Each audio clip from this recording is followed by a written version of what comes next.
I'm Major Tiro of the Botswana Defence Force Air Arm Command here at the Flying Training School in Botswana Air Base. I'm a qualified flying instructor at the Flying Training School, where we train ambitious pilots and instructors to train other pilots in their respective squadrons and here at the Flying Training School.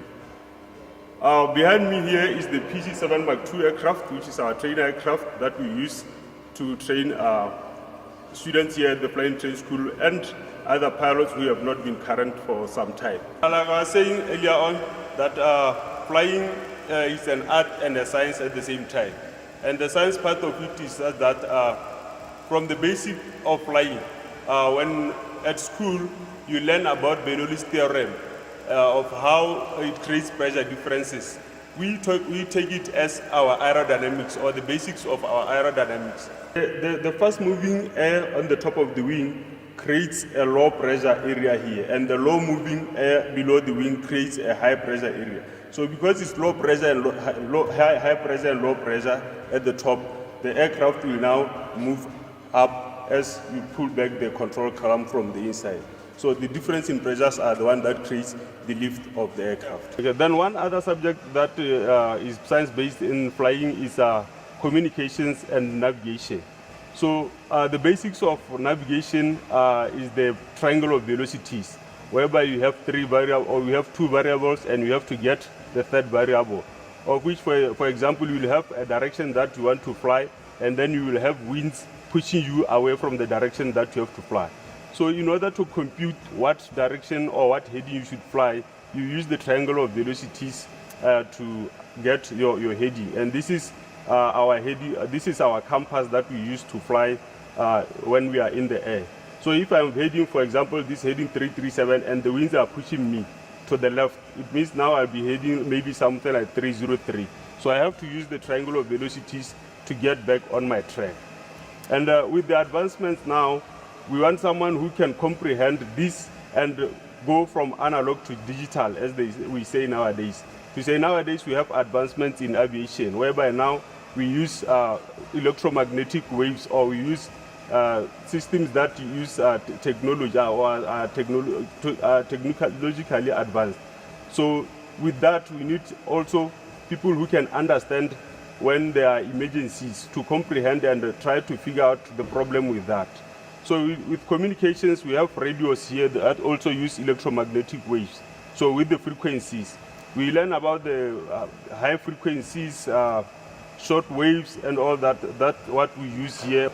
Okay, in conclusion, I'll say if you aspire to become a pilot, you have to take keen interest in your sciences and mathematics, physics, biology, and chemistry.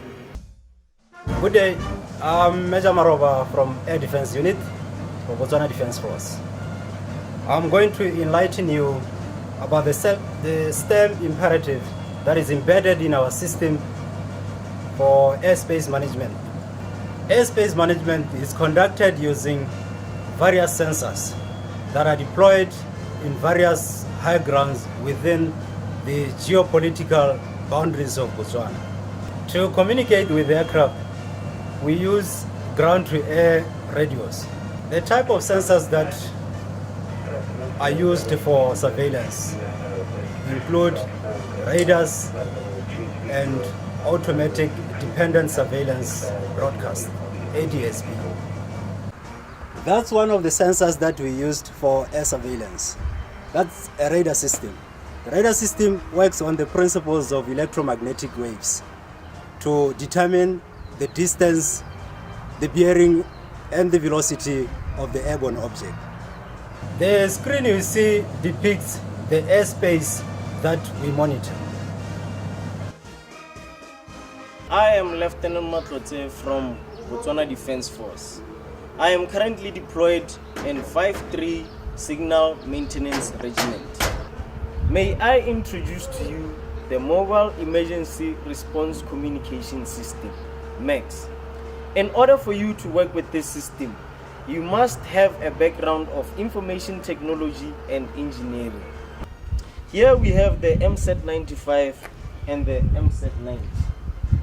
These are highly portable satellite systems meant for rapid deployment. This system has enhanced our ability to work remotely using the following applications: telemedicine, live video feed, video conferencing, voice and data transmission, Outlook messaging, and compatibility with other IP-based systems. Okay, Sergeant. Ana mo tatanya na generator arne ka panu ile iti so make chopo. Ibi ma na Okay. na sama ka asese. Alright. Yes sir. Okay. So na kara na itu sa. Oh, that's great. Unalem bicara ke ulung. On za se. How unalem bicara? Dia bata mare pili. Rewana ona ti gole be khauti de ngage. Yes sir. Utanya jide ngara bicara mo hata wani ya live obo chera ko ngalo sumlo anting ozo musta itare ora hawa mutili. On za se.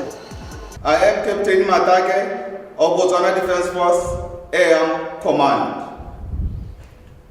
Where I am today is the jet engine test cell. The purpose of the test cell is to check the engine performance, monitor components, condition, and to enable the technician to make necessary adjustments after engine overhaul. Here we have a live engine from the aircraft. Here we have the test cell stand where we mount our engine before we make we take the measurements that the engine goes through. Here is the observation window that can be used so that we can see from the control room during the time when our engine is running. Here I have the J85 Ken 15 aircraft jet engine. This engine works based on the Newton's third law of motion, which says that for every action there is equal and opposite reaction. This engine operates by sucking in atmospheric air through the inlet. The air at atmospheric state it is compressed compressed in a compressor, where the initial velocity of air is converted into pressure and is passed into the combustion chamber. Here in the combustion chamber, compressed air is mixed with fuel and is ignited, thereby giving the air the energy to accelerate rearward. The air passes through the turbine, where the air is expanded, thereby causing the turbine to rotate the auxiliary components and the compressor. The gaseous products of the combustion chamber are accelerated through the nozzle at very high velocity and high temperature. The resultant force caused by this reaction causes the aircraft to move forward. After the engine has been tested and certified serviceable, it is taken and reinstalled in the aircraft. After installation, the aircraft is taken for ground run. After ground run, the aircraft is taken for flight test.